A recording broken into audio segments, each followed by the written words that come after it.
Hello guys, today is another episode of Bitcoin Belgium, and today we're talking about the halving, the Bitcoin halving, and why it's important, I think, to understand Bitcoin. So, what is the halving actually? So, the halving is where the block rewards get divided by two. So, for example, at this moment, um, the block reward um, at this moment the block reward is 6.25 Bitcoin per block. The next halving it will be 3.125 BTC per block. So what does this actually mean? So if you change the block reward, there will be less BTC in the market. So as we know from basic economics, if the supply decreases or decreases a lot more slow, a lot less steep, then the price generally increases. This is some basic economics. So, and that's what makes BTC Bitcoin so scarce. If the supply drops, the price usually increases. That's something from basic economics. So, as you can see, the next halving is expected to be in March 2024 or April 2024 or May of 2024. Yeah, it isn't fixed. What is fixed is that it will happen at block 840,000. And at this moment, we are at block 776,000. So this site thinks it's just 439 days away. Some sites do think it's at the end of March. Some sites do think it's the beginning of May. Some sites do think it's the end of April. So it's something around March, April, or May in 2024 expected. But it will for sure happen at block 840,000. So we have around 60,000 blocks to go. So but why is this actually so important? Yeah, it is important because this has an impact of the supply of BTC, and as we discussed, if the supply changes, then it has effect on the price. So now let's take a look at this model. It's called the stock to flow model from Plan B. And what I think is interesting is just when it becomes blue and purple, then the halving is really close. And after the halving happens, we see a nice price increase. We saw that in 2013 and we also saw that in 2016 and 2017. So as we approach the halving, then the price of BTC went up. In 2022, it was the same. The halving in 2022, and that was also the last halving, happened in May of 2020, I mean, excuse me. Um, that was at block 630,000. Then the price increased also a significant amount. So May was here, and then it basically did a 6x from there. Yeah, somewhere out here. Yeah, then BTC basically did a 6x in a year actually. So that's something important to know. Here you can see just a nice chart about Bitcoin halving.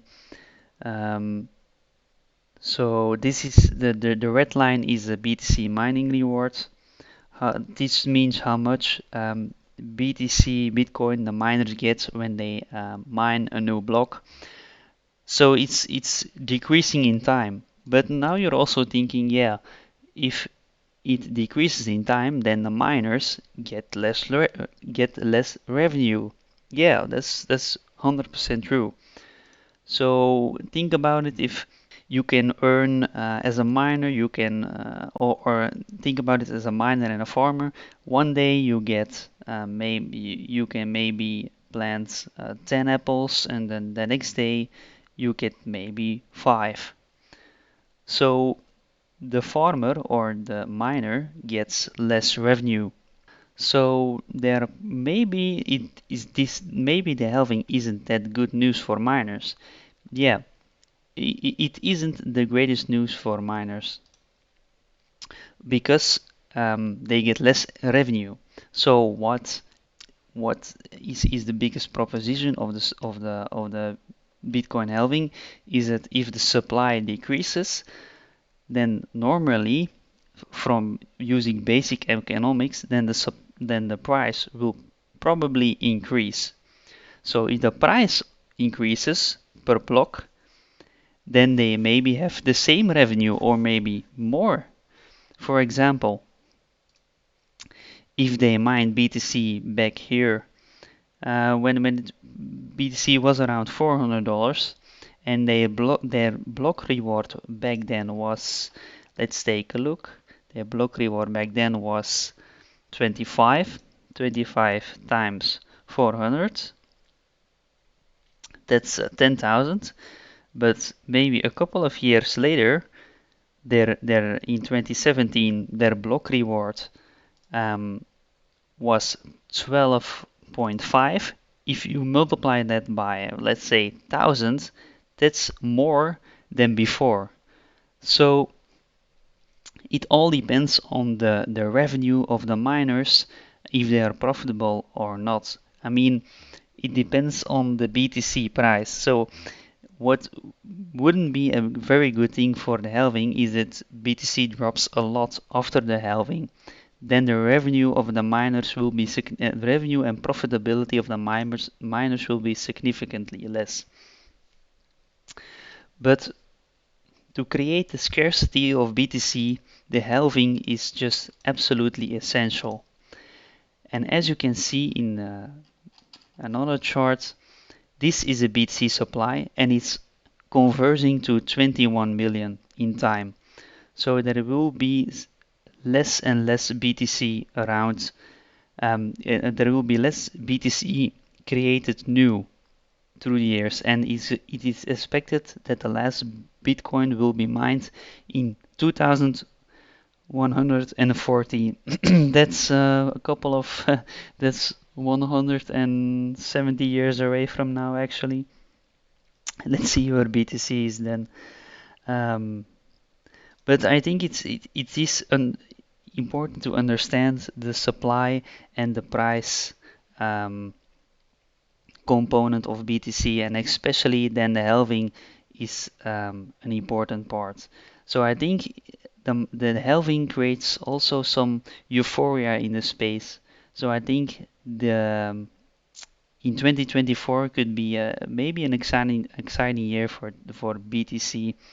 Um, and that remains to be seen. But usually, if you look at history, the halving is a good thing for the price of BTC. And I hope it will remain that way because it follows a law of basic economics where supply decreases or it increases significantly less fast, then normally the price will increase. So I think that's the most important information for today. That's all for today, guys. Goodbye.